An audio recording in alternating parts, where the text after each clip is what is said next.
Severe floods sweeping through East Africa are intensifying concerns over food insecurity, warns the World Food Programme.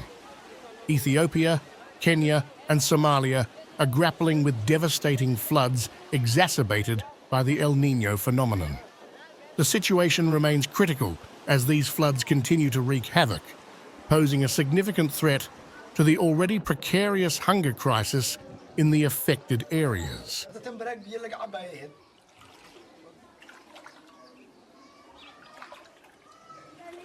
Since the onset of heavy rains in late October, hundreds have lost their lives in the region and millions have been forced to flee their homes due to the deluge.